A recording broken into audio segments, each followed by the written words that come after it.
Angola, a land carved by contrast, where red earth meets green forest and silence burns beneath the sun.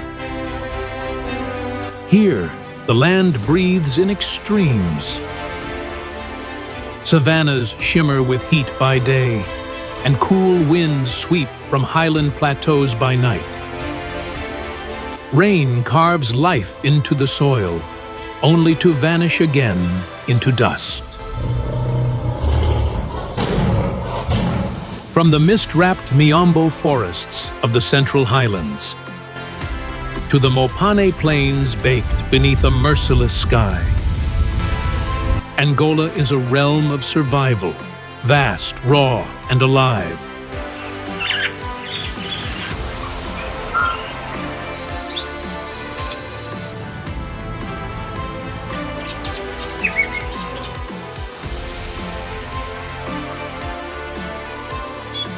Every rhythm here depends on change.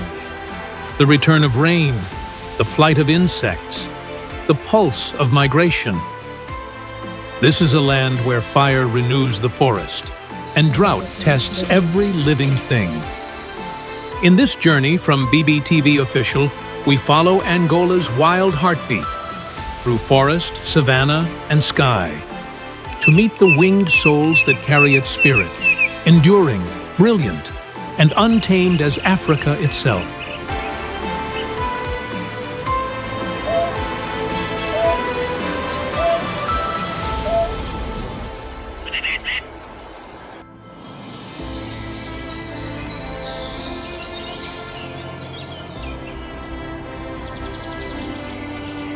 Morning rises over the central highlands of Angola. Mist clings to the tall trunks of brachystegia trees before lifting into the pale light. The ground below is carpeted with dry leaves and scattered pods, each crackling underfoot as the forest warms. At altitudes between 3,000 and 5,000 feet, this is the realm of Miombo woodland, a mosaic of open forest and grassland shaped by fire and seasonal rain. During the dry months, many trees shed their leaves, letting sunlight flood the understory. When the rains return, the canopy bursts back into green, drawing insects, fruit, and flocks of starlings from every direction. It is a landscape both harsh and generous, one that rewards only those species adapted to its shifting rhythm. A quick shimmer darts through the branches, a streak of moving color among the pale trunks of brachystegia trees. The splendid starling arrives, loud, restless, and impossible to ignore. Its metallic plumage catches the morning light like a living signal across the Miombo woodland. Ranging from the highlands of central Angola to southern Congo and northern Zambia, this bird favors open woodlands and wooded savannas at elevations between 3,000 and 5,000 feet. It often forms small, loose flocks that roam between fruiting trees, following the slow rhythm of seasonal rain. Males measure around 9 inches in length and weigh about 3.5 ounces. Every feather seems layered with color: cobalt blue along the back, deep bronze across the wings, and violet on the tail. A golden eye, framed in black, adds an alert, sharp contrast to its glossy body. Few birds can match its structural brilliance. Instead of chemical pigments, tiny air-filled layers within each feather refract sunlight, turning the bird into a prism that shifts color with every movement. Feeding consists primarily of figs, berries, termites, and beetles. It hops confidently through branches, prying open pods or catching insects mid-air with quick precision. During termite swarms, groups gather in a whirl of chatter, filling the canopy with motion and noise. Breeding occurs from September to February, when rains soften old trunks and insects are abundant. Pairs occupy tree holes or abandoned woodpecker nests, lining them with dry leaves. Both parents feed the chicks tirelessly, returning every few minutes. As the morning warms and the mist clears, the splendid starling moves on to another tree, its metallic call cutting through the brightening forest of Angola's Miombo highlands. The chatter of the splendid starlings fades into a harsher metallic tone, echoing through the dry Miombo canopy. A new voice takes over, the Benguela starling. Found along the rocky highlands of central and southwestern Angola, this starling thrives where cliffs meet the open woodland. The name Benguela comes from the coastal province that defines its range, a nod to the sun-baked ridges and dry plateaus it calls home. These birds prefer rugged escarpments, nesting in cracks and overhangs where few others dare to perch, a lifestyle shaped by both altitude and aridity. Males measure about 9 inches from beak to tail, sleek and narrow-winged. Their plumage is deep black with a subtle violet sheen, flashing chestnut panels on the wings when sunlight catches them in flight. The tail is long and wedge-shaped, giving them balance against strong winds sweeping the Angolan hills. Females are slightly duller, built for endurance rather than show. What sets it apart is its resilience. Few starlings can adapt to such dry, rocky terrain. They are often seen in pairs, flying close to the cliffs, their calls sharp and metallic, like struck iron. These birds use the echoing walls of the escarpment to amplify their calls, turning stone into their instrument. Feeding consists primarily of insects, small fruits, and nectar, which they pick from branches or snatch mid-air. During hotter months, they shift toward fruiting shrubs, helping disperse seeds across barren slopes, a quiet ecological service hidden behind their tough demeanor. Breeding occurs from September to March, when the rains soften the land. Pairs nest in rock crevices or old swallow holes, lining them with grass and feathers. Both parents share the duty of feeding the chicks, often bringing insects every few minutes until the fledglings take their first leap from the cliff. When the dry season returns, the Benguela starling remains, holding its ground, its dark silhouette glinting against the ochre stone, waiting for the next storm to begin again. When the sun climbs higher, the metallic calls fade into the shimmer of heat. From the open woodland edge, another glint of blue takes flight, the Miombo's starling. Ranging from the central plateau of Angola to the southern savannas bordering Namibia, this elegant starling bears the name of German naturalist Friedrich Mewes, who first described its vivid plumage. It favors open Miombo and Mopane woodland, areas where scattered trees let sunlight strike the ground, creating a stage for its radiant feathers to perform. Males measure around 10 inches in length, their bodies cloaked in glossy blue-green plumage that flares into deep violet on the wings and tail. Under strong light, each feather gleams like polished steel. Their long, graduated tails, nearly half their body length, give them an unmistakable elegance in flight. Females appear slightly duller, yet share the same aerodynamic grace. Few birds can match its social energy. Miombo's starlings travel in tight flocks, filling the air with whistles, chatters, and clicks that sound almost mechanical. They often perch together on termite mounds or acacia branches, taking turns to preen and scan for danger. These flocks are constantly on the move, covering wide territories in search of food and water. Diet comprises insects, fruit, and nectar, gathered from both ground and canopy. Their sharp, curved bills allow them to probe under bark or chase termites mid-air. When fruiting trees appear, entire flocks descend in a blur of color, feeding until the branches shake under their weight. Breeding occurs from November to April, closely timed with the rains. Pairs nest in old woodpecker holes or natural cavities, lining them with dry grass and feathers. Both parents guard the chicks fiercely, driving away intruders with sharp metallic alarm calls that carry far across the woodland. As the afternoon deepens and light turns amber, the flock lifts once more, streaks of blue-green cutting through the golden haze, a living reflection of the Miombo's restless rhythm.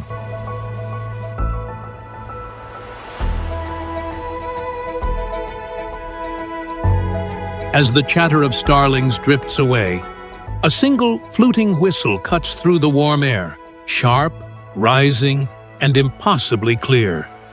The camera tilts upward, following the call into the canopy. There, a flash of green ignites the branches.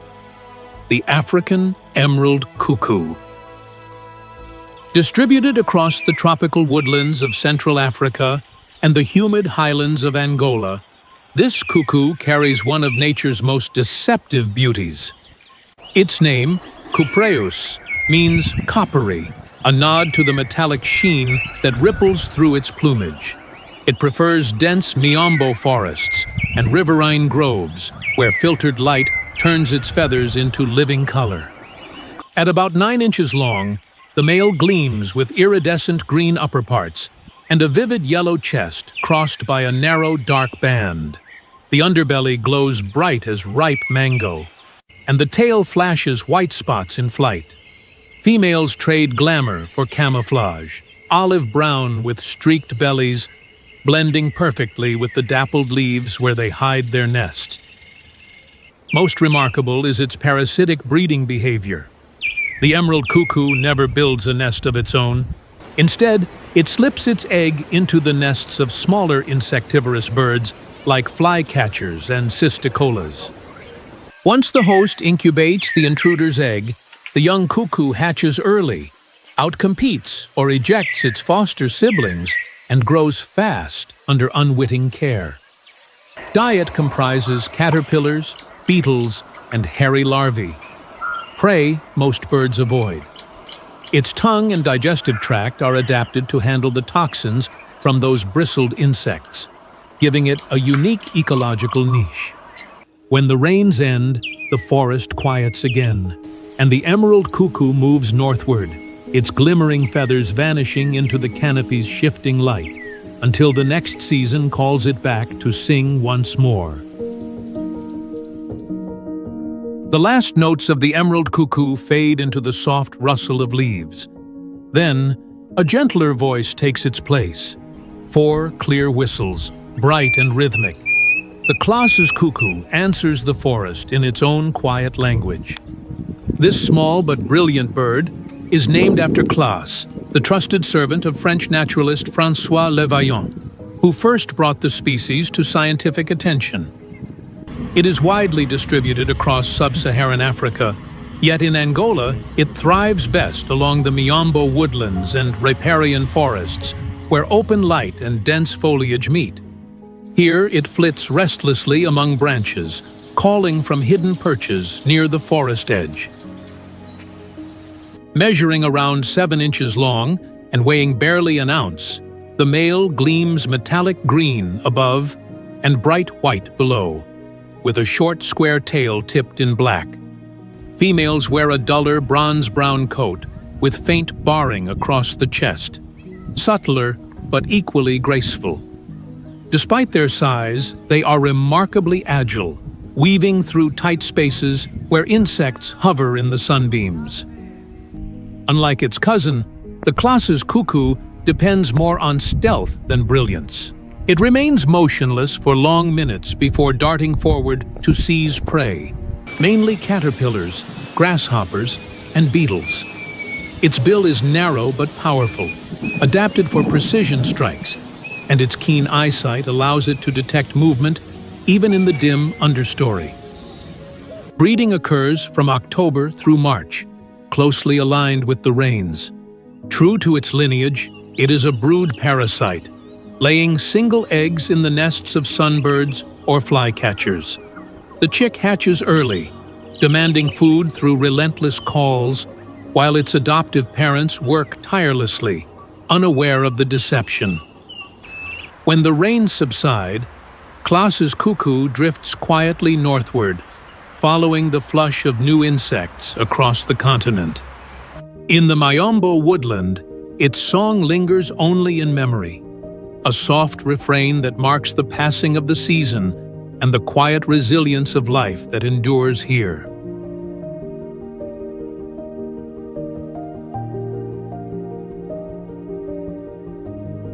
Beyond the lush Miombo canopy, the forest begins to thin. Trees grow shorter, their crowns twisted by wind and drought.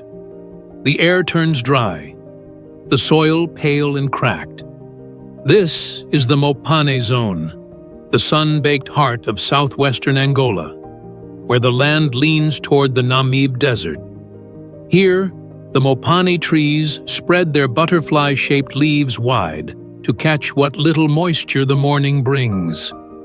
The hum of cicadas replaces birdsong, and dust hangs in the still air. Yet even in this stark silence, life endures. Birds built for heat, for thirst, for distance. Each has learned the rhythm of survival, where rain is a rumor and shade a luxury.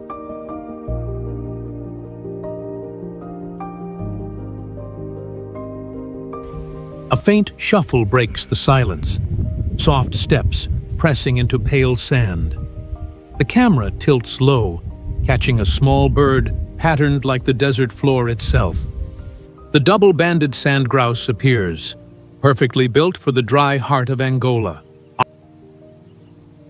Occupying the semi-arid plains and Mopane, scrublands of southwestern Angola, this hardy ground dweller thrives where few birds dare to settle. Its name refers to the two bold chest bands that mark the male's breast, dark brown and white, crossing like twin sashes of armor. Sand grouse gather near dry riverbeds and open savannas, resting by day in the shade of thorn bushes and flying out at dusk to drink.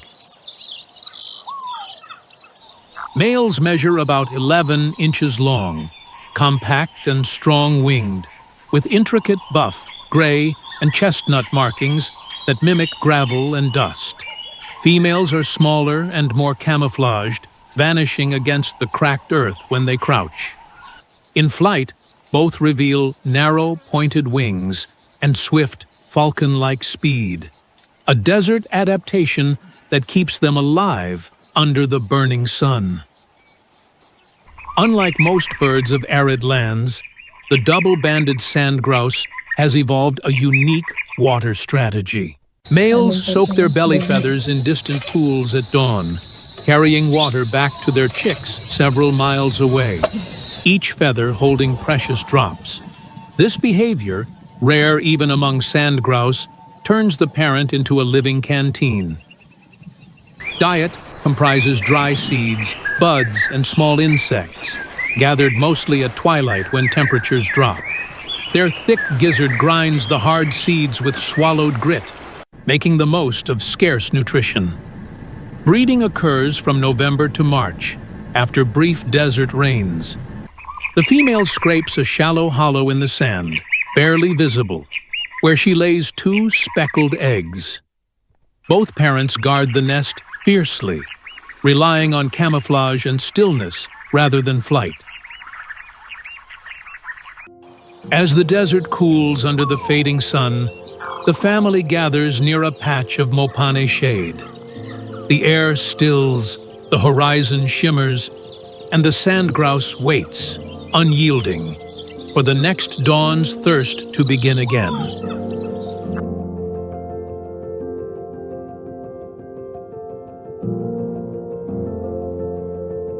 The morning cool fades quickly. Heat shimmers across the open plain as the wind brushes through brittle grass. A tall shadow moves against the glare. The white-bellied bustard steps forward, every inch a survivor of the dry savanna. Distributed across southern and central Angola, this species inhabits the dry grasslands, Mopane savannas, and thorny scrub that stretch toward Namibia. Its name highlights the pure white underparts that contrast sharply with the dusty earth around it. The bustard's long legs and upright stance make it a familiar silhouette on the horizon, part sentinel, part wanderer of the wind-blown plains. Standing at about 24 inches tall and weighing close to 3 pounds, the male is lean yet powerful. The upper parts are mottled brown and gray, blending seamlessly with the grass, while the face bears a striking blue-gray wash and a black and white pattern across the throat. Females are smaller and less boldly marked, though equally well camouflaged. The most striking feature is its display behavior. During courtship, the male raises his crest, inflates his throat, and lets out a deep oomph call that reverberates across the savanna. Then, with a sudden burst of energy, he leaps into the air, wings spread, white belly flashing like a signal to rivals and potential mates alike. Feeding consists primarily of grass seeds, locusts, and beetles, which it picks deftly from the ground while pacing with deliberate precision. After rainfall, it follows the trail of new shoots and insects, adjusting its territory to where life briefly returns to the parched land. Breeding occurs from December to April, when the grass stands tall enough to hide a shallow nest scraped into the soil. The female lays 1 or 2 cryptically colored eggs, guarding them fiercely, often freezing motionless while predators pass within feet. When the rains retreat and the plains turn gold again, the white-bellied bustard continues its slow march through the heat. A quiet figure moving with patience and purpose across Angola's endless dry heart.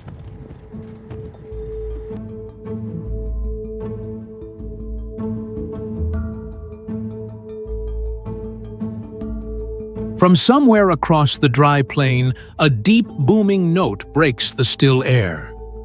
Then another, followed by a sudden burst of wings. Rising sharply before dropping like a falling leaf, the red-crested korhaan begins its display. Ranging through the dry savannas and Mopane woodlands of southwestern Angola, this striking bird is perfectly adapted to a land of heat and dust. Its name, Ruficrista, refers to the reddish crest the male raises during courtship, a flash of color rarely seen until the moment of performance. These bustards favor areas with sparse grass and scattered shrubs, using their earth-toned plumage to vanish between shadows. Measuring around 20 inches in length and weighing nearly 2 pounds, the red-crested korhaan carries a compact, sturdy frame built for both running and sudden vertical flight.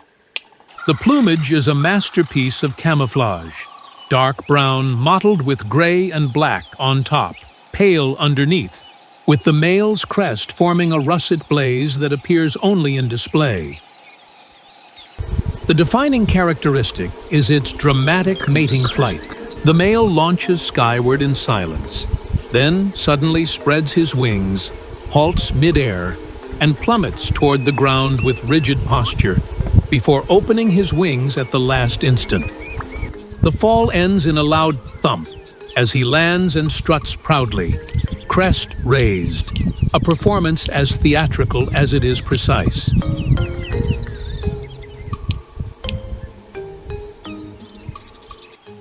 Diet comprises insects, grasshoppers, seeds, and small reptiles, which it hunts by stalking through low grass with measured steps. Its keen eyesight allows it to detect movement yards away, striking quickly before returning to stillness.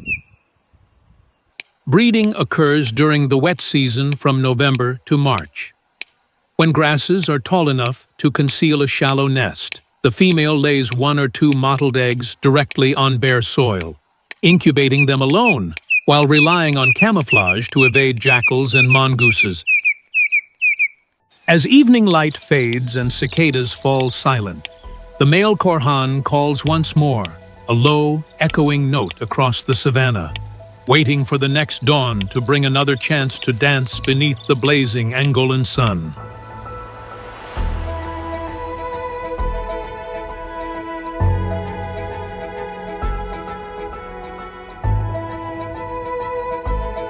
The camera lifts from the sunburnt grass to the Mopane trees above. Tiny shapes dart through the branches, squeaking softly as they chase one another in quick bursts. A streak of crimson flashes through the leaves. The red-faced mousebird has arrived. Occurring throughout southwestern Angola's Mopane woodlands and dry savannas, this small, long-tailed bird thrives in the hottest, driest corners of the country. Its name reflects the red facial skin that glows vividly against a coat of soft gray and brown plumage. Mousebirds are ancient survivors, part of a small African family that has no close relatives anywhere else on Earth. They live where fruit, thorns, and dust define the landscape, turning scarcity into opportunity. Measuring about 13 inches long, more than half of it tail, the red-faced mousebird looks light and fragile, weighing barely 2 ounces. Yet it's astonishingly agile, climbing and hanging upside down like an acrobat, using its flexible toes and reversible outer digits. The bare red face and turquoise bill make it instantly recognizable even in the glare of midday sun. Few birds can match its social behavior. Mousebirds move in noisy flocks of up to a dozen individuals, constantly in contact through high-pitched chirps. They huddle together at night for warmth, their long tails dangling in a row beneath the branch. A comical but efficient strategy against the chill of desert nights. Food sources range from wild figs and mopane berries to buds, nectar, and young leaves, all plucked while clambering through branches. Their digestive tract allows them to handle unripe fruit and tough foliage other species can't digest, helping them survive through months of drought. Breeding occurs mainly from September to February, just before the rains. Pairs build a loose, cup-shaped nest of dry grass and plant fibers lined with feathers. Both parents feed the chicks regurgitated fruit pulp until they fledge in about 2 weeks, a fast rhythm tuned to unpredictable seasons. When the heat settles and the air stills, the flock vanishes into the Mopane canopy. Only a faint squeak remains, a sign of life persisting where even the wind seems too tired to move.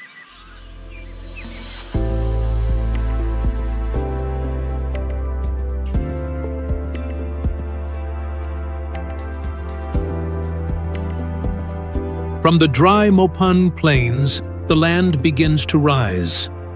The horizon ripples into hills, and the air cools as the altitude climbs.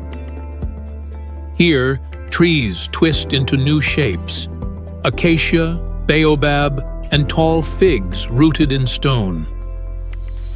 Rivers cut through the escarpment, carving deep scars into the plateau's edge. These cliffs catch the last light each evening, their shadows falling over valleys alive with bird song. It's a meeting point between dry savanna and mountain forest, a world of contrasts where heat meets wind and color defies the dust. Across this rugged frontier, new voices take over. Crimson calls echo through the thorn bush, metallic wings glint in the glare, and a flash of green breaks through the haze. The escarpment begins, and with it, another story of survival. As the Mopane trees thin out, The ground lifts gently toward the escarpment. Wind carries new sounds, sharper, more melodic. Somewhere among the acacia thorns, color breaks through the monotone of dust. A flicker of red cuts through the branches. The crimson-breasted gonolek steps into view. Its name, Laniarius atrococcineus, combines Latin roots meaning scarlet butcher, a nod both to its vivid plumage and its sharp, predatory nature. Found across the mixed savannas and escarpments of western and central Angola, it lives where thorny shrubs meet rocky hillsides and the light shifts between gold and shadow. At roughly 9 inches long and weighing about 2 ounces, this bird is small but commanding. The upper parts shine black like obsidian, while the underbelly glows a deep, urgent crimson, a warning and a declaration all at once. A white wing stripe slices through the contrast, turning every movement into a signal. Its most remarkable trait is the duet. The male releases a harsh chack, answered instantly by the female's softer churr, the 2 notes fusing into a one sharp tone that travels across the dry air. To hear it is to witness communication refined by instinct and trust, 2 voices made inseparable by time. It targets insects, spiders, and small reptiles, moving through dense brush in sudden bursts, never still for long. The gonolek hunts close to cover, hopping low and vanishing as quickly as it appears. When disturbed, it freezes, red, hidden behind thorns, waiting for danger to pass.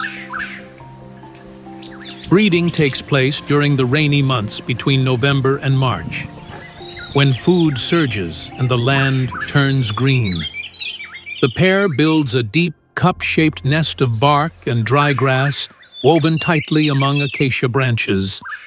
Both share care duties, their duet echoing even at the nest, as if the bond of sound were part of the structure itself. When the sun dips behind the escarpment, a last spark of red glows beneath the thorn. It calls once more, the same sharp note that began the day, and the gonolek continues its rhythm, beating like the heart of the savanna itself. The camera tilts upward, from the thorny underbrush where the gonolek's crimson flicker fades, to a canopy alive with filtered light. The air feels cooler here, layered with mist and sound. A sudden movement cuts across the screen, a tail, impossibly long, trailing like a ribbon of flame through shadow. The red-bellied paradise flycatcher has entered the frame. Its scientific name, Terpsiphone rufiventer, means delightful voice with a red belly, an almost poetic accuracy for a bird so elegant it seems unreal. Found across the escarpment forests and riverine woodlands of western Angola, it thrives in dappled light, weaving between vines and branches with dancer-like precision. These flycatchers favor humid edges where insects gather and water glints through the leaves. Measuring about 7.5 inches long, though males may double that when their tail streamers grow in full, they weigh only around 0.6 ounces, all light and motion. The head and crest shimmer in blue-black gloss, contrasting the rich chestnut belly that glows like warm clay. In sunlight, the elongated tail sways with every turn, transforming each chase into a ballet mid-air. Unlike most birds, its signature behavior isn't flight, it's stillness before the strike. The paradise flycatcher perches motionless for long seconds, then darts forward, snatching its prey with a clean, acrobatic twist. Its movements are too quick for the eye to follow, guided by precision rather than strength. Feeding consists mainly of winged insects, moths, flies, and beetles, hunted one by one in short, looping sprints. It rarely touches the ground, preferring to catch food in open air, turning survival into something that looks almost like art. Breeding begins in October and continues through February, when pairs construct deep, cup-shaped nests bound tightly with spider silk and bark strips. The female lays 2 or 3 eggs, both parents taking turns to guard and feed the chicks. The male's long tail becomes both signal and shield, fluttering like a banner of protection as he circles the nest. When dusk approaches, he lands quietly beside her, motionless again. For a moment, both are silhouettes in amber light, tails crossing like brushstrokes on the same canvas. And just before darkness settles, he flicks his tail once more, a reminder that beauty in the wild is always in motion. Beyond the Mopane plains, the land begins to rise. The air cools, grasses grow taller, and baobabs stretch toward the coastal hills. The Miombo fades into mixed savanna, a meeting ground of forest and sky. Amid this open space, a streak of turquoise slices through the sunlight, the blue-cheeked bee-eater. Occurring from southern Europe and North Africa to central and southwestern Angola, this species follows the sun and the insects that thrive in its warmth. In Angola, it favors open savannas, riverbanks, and escarpment slopes, nesting in sandy cliffs where the soil is soft enough to dig.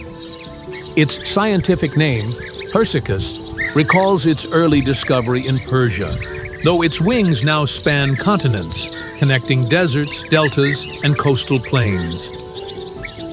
Measuring around 11 inches long, including its slender, elongated tail streamers, the blue-cheeked bee-eater is a living brushstroke of color. Emerald green upper parts, a golden buff throat, chestnut underwings, and the namesake blue patch shining across each cheek. The long, curved black bill and red eyes give it a sharp, alert look, the mark of a true aerial hunter. Few birds can match its precision in flight. The bee-eater patrols the warm air above rivers and grasslands, twisting mid-air to seize bees, wasps, and dragonflies with surgical accuracy. Before swallowing, it smashes the insect against a branch to remove the stinger, a method perfected over millennia. Small flocks gather on exposed perches, their calls a chorus of rolling pre, rising and falling with the wind. Feeding consists primarily of flying insects, up to hundreds each day during the wet season. Their presence often signals blooming wildflowers and the return of pollinators, a reminder of the tight bond between predator and prey in the savanna's rhythm. Breeding occurs from October to February. Pairs tunnel deep into sandy banks, creating chambers up to 3 feet long where 2 to 5 eggs are laid. Both parents share incubation and feeding duties, bringing insects every few minutes in an efficient aerial relay. When the rains fade and the plains dry, the flock takes to the wind again, rising in unison and gliding eastward, following the invisible rivers of insects that cross Angola's sky.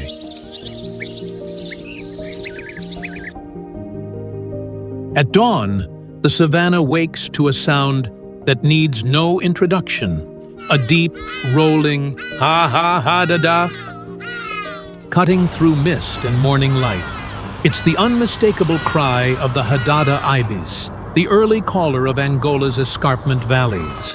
Widespread across sub-Saharan Africa, the Hadada ibis thrives in wet grasslands, riverbanks, and escarpment edges of western and central Angola.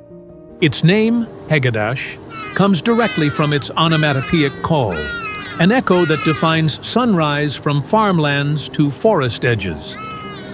Unlike many ibises bound to swamps, this species adapts easily to both wild and cultivated lands, often foraging near villages and open plains after night rain. Standing at about 30 inches tall, it carries a heavy curved bill designed for probing soft soil. The plumage appears plain gray-brown from afar, but when the sun hits just right, the wings flash with bronze, violet, and green iridescence, colors hidden within what seems ordinary. Its broad wings beat slowly and powerfully, creating a low whoosh as it glides across river valleys. Unlike any other ibis, the hadada is as vocal as it is visible. Families call constantly to maintain contact while feeding or flying. The loud chorus that greets sunrise is both communication and celebration, a declaration of territory and togetherness that marks the rhythm of each day. Food sources range from earthworms, beetle larvae, and small frogs to snails and insects, which it extracts with its long, sensitive bill. It forages in soft mud after rainfall, following retreating water lines or freshly plowed fields, leaving a trail of neat punctures in the soil. Breeding occurs from September to January, timed with Angola's first rains. Pairs construct large, rough nests of sticks and grass, high in acacia or fig trees, lining them with fresh leaves. Both parents share incubation and chick care, returning with prey carried delicately in their curved bills. When the day brightens and their calling fades, the hadada ibis moves on in small groups, gliding low over the grasslands, a living echo of morning, steady and enduring as the land itself. As the hadada ibis glides beyond the riverbank, the camera tilts upward. Sunlight flashes off something pale among the branches, a cluster of woven grass domes glowing gold in the morning light. Nearby, streaks of white and orange flit between them. The white-headed buffalo weaver is already at work. Found across eastern and south-central Africa, this hardy species reaches into southwestern Angola's mixed savannas and rocky escarpments, where thorn trees and dry acacias dominate. Its name combines its pale head and social nature, often following large herbivores such as buffalo and antelope, snapping up the insects stirred by their heavy steps. The species honors German naturalist Wilhelm Dänimal, whose early collections revealed its curious nesting habits. Averaging about 9 inches long and weighing around 2.5 ounces, the white-headed buffalo weaver is instantly recognizable. Its snowy white head contrasts with a black back and bright orange rump, which flares vividly in flight. The bill is thick and gray, built for cracking tough seeds and weaving coarse plant fibers. Despite its modest size, it carries a bold, almost defiant presence among the thorns. The defining characteristic is its massive communal nest, a fortress of sticks that can weigh over 20 pounds. Dozens of chambers are packed together in the same tree, each occupied by a different pair. The structure protects them from snakes and raptors, and often endures for years, repaired season after season. Diet comprises grass seeds, berries, and insects, which they forage both on the ground and in the canopy. They feed alongside hornbills and starlings, scouring termite mounds and dry shrubs with equal persistence. Breeding begins during the rainy months of December to March. Males present nesting materials to females, fluttering their orange tails in short, excited hops. Inside the shared structure, the pair lines a chamber with grass and feathers before laying 3 to 5 speckled eggs. As midday heat shimmers over the savanna, the giant nests stand like living architecture, bright, buzzing, and full of motion. Within their tangle of sticks, life continues, layer upon layer, waiting for the next storm to renew the season's work. Across the golden savanna, a slow movement ripples through the grass, a herd of buffalo trudging toward a watering hole. The camera drifts closer, And there, clinging to their broad backs, flashes of brown and yellow come into view. The yellow-billed oxpecker rides with them, nature's uninvited but essential companion. Distributed widely across sub-Saharan Africa, this remarkable species is found throughout western and central Angola, wherever large mammals roam. Its name says it all. Buphagus means ox-eater, though it doesn't kill its hosts. Instead, it lives in close partnership with them, removing ticks, dead skin, and parasites from buffalo, antelope, and even giraffes. This delicate balance between cleaning and feeding has made the oxpecker one of Africa's most fascinating symbiotic birds. Measuring around 8 inches in length and weighing about 2 ounces, it sports olive-brown plumage, a bright yellow bill tipped with red, and crimson eyes ringed in flesh-pink skin. The combination gives it a slightly mischievous expression, as if always aware of its privileged perch atop Africa's giants. Its most distinctive behavior is its cooperative feeding. The yellow-billed oxpecker clings to its host's hide with sharp claws, parting the fur to pluck ticks or sip small amounts of blood from open wounds, a practice biologists still debate as both helpful and parasitic. Its constant chatter and short whistles alert the herd to danger, acting as both cleaner and sentry.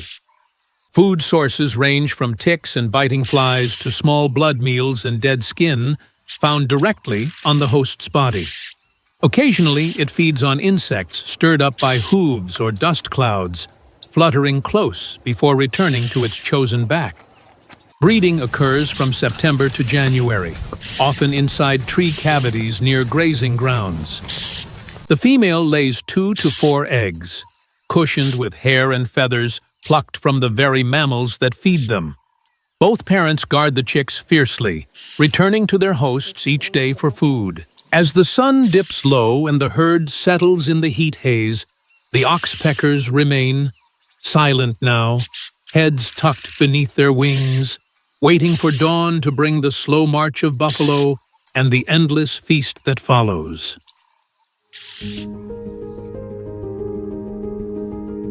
The hills fade and the land opens wide. Tall grasses ripple like waves, their tips glinting with silver light reflected from shallow pools. This is Angola's grassland and wetland belt, a world that breathes with the rhythm of rain. Here, the air hums with life. Frogs croak beneath flooded reeds. Dragonflies shimmer above still water, and the scent of wet soil rises with the morning breeze. Every drop feeds movement. Herds gather along the river margins, and birds of every kind descend to feed, nest, and perform their rituals. When the rains are generous, the plains transform into mirrors of the sky, Aru, bright and echoing with wings. And among them all, one bird steals the spotlight with a courtship display unmatched in Africa, the long-tailed widow bird. A sudden gust sweeps across the flooded plain. Grass bends, and from the shimmer of motion rises a dark shape with a tail longer than its body, gliding low, then soaring high again. The long-tailed widow bird begins his dance. Endemic to southern and central Africa, this species thrives in moist grasslands and floodplains of central Angola, where the rainy season turns open meadows into seas of green. Its name reflects both beauty and behavior. Widow bird for the somber black plumage of the male, and long-tailed for the spectacular feathers that can reach over 20 inches, more than twice his body length. These are not for flight, but for show, instruments of seduction crafted by evolution's finest drama. Males measure around 6.5 inches without the tail. Yet when in full breeding plumage, they seem enormous, each glide a slow-motion performance above the grass. The deep velvet black body contrasts sharply with the scarlet shoulder patches and glistening tail streamers, which sway and twist with every wing beat. Females, meanwhile, wear streaked brown coats, perfectly camouflaged among reeds. Few birds can match its courtship display. During the breeding season, males stake out territories of several acres, performing hundreds of aerial passes each day. They rise, hover, and dip, spreading their tails wide in a floating arc, while emitting a low, rasping call that resonates through the meadow. The more extravagant the display, the higher his chances of attracting multiple mates. A vivid example of sexual selection in action. Diet comprises grass seeds and small insects, plucked delicately from stems or snatched mid-air. The abundance of insects after rainfall fuels both adults and the hungry chicks that follow. Breeding occurs from November to April, when the plains are lush. The female builds a domed nest low in thick grass, hidden from view. She alone incubates and feeds the young, while the male continues his tireless dance, maintaining his harem and defending his sky stage from rivals. As the wet season fades and the grasses dry to gold, the long tails are shed, the colors dim, and the dancers retreat. Yet when the rains return, so does the performance, a living waltz across Angola's endless plains. The lens glides just above the water's surface, catching ripples of reflected sky and swaying reeds.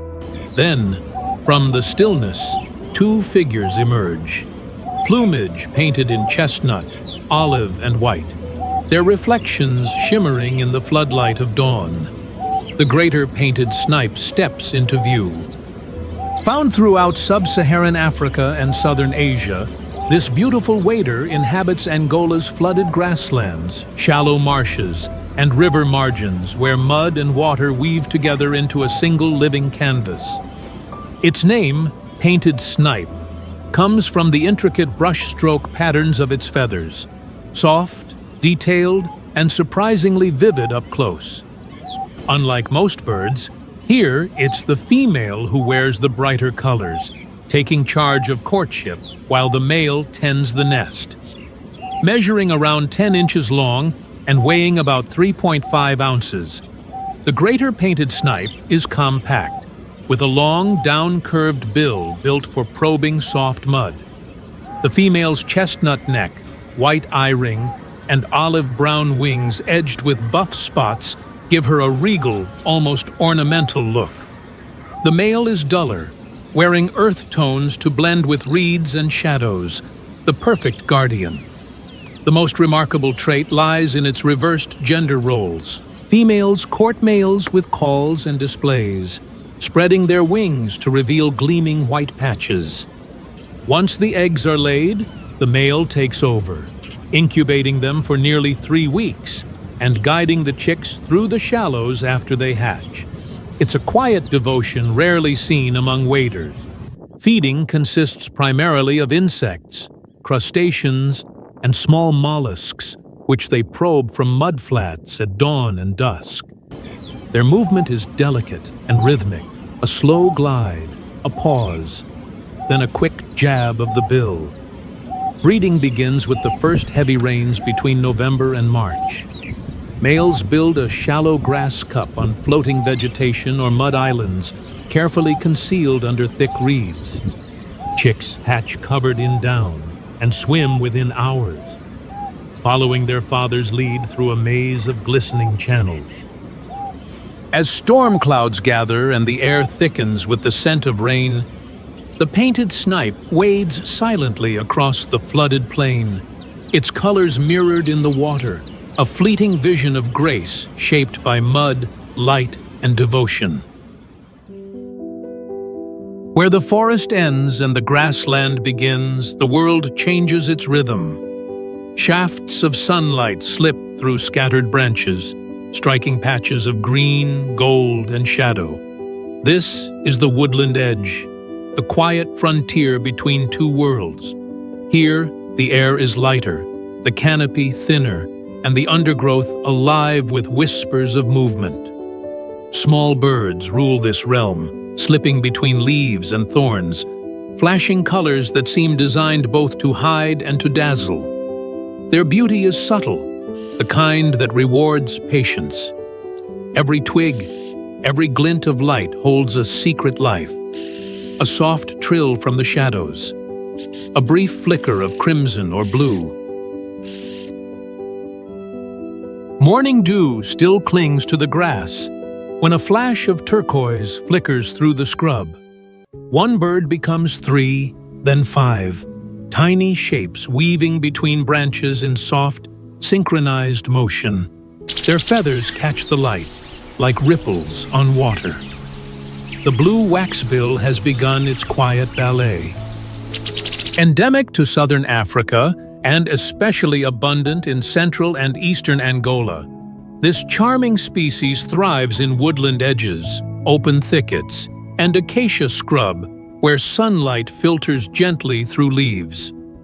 Its name honors both its delicate blue plumage and its waxy coral pink bill, a combination so balanced it seems painted by precision. Locally, it's sometimes called the southern cordon bleu, a fitting name for a bird that looks like a jewel in motion. Measuring about 5.5 inches long and weighing just 0.4 ounces, the blue waxbill is among the smallest finches in Angola. Males wear bright sky blue plumage across the face, breast, and flanks, fading to brown on the back. Females are subtler, with a pale blue wash and sandy tones, blending easily into dry grasses. Few birds can match its sociable grace. Blue waxbills gather in flocks of 10 or more, their chirps forming a soft chorus as they hop from branch to branch. During courtship, the male holds a blade of grass in his beak and bows repeatedly before the female, fluttering his wings in short, trembling bursts, a gentle ritual of persistence and elegance. Feeding consists primarily of grass seeds, termites, and small berries, pecked from the ground or from low stems. Their quick movements and quiet calls make them almost invisible until sunlight strikes their feathers, turning the entire flock into flashes of moving color. Breeding occurs mainly from December to April, following the rains. The pair builds a round, domed nest hidden deep within thorny shrubs, lined with fine grass and feathers. Both parents share incubation, and the chicks fledge in about 3 weeks, already showing hints of blue. As the day warms, the flock drifts farther from the forest edge, rising and settling in waves across the golden scrub, a soft pulse of blue life threading through Angola's quiet morning.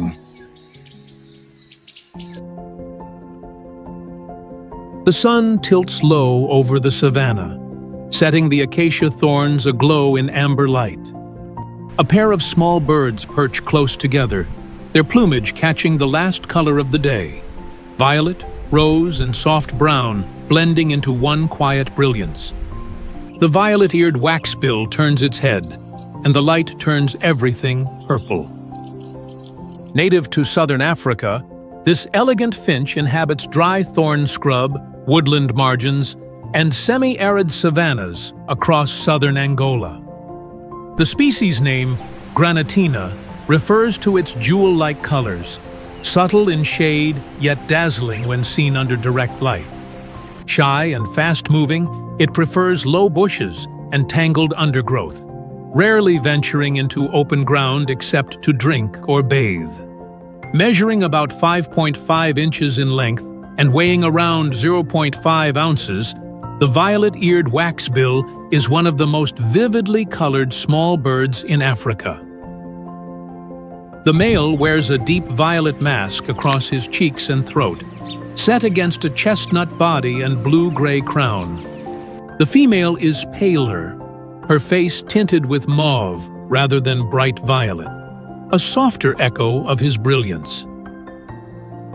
What sets it apart is its pair bond devotion.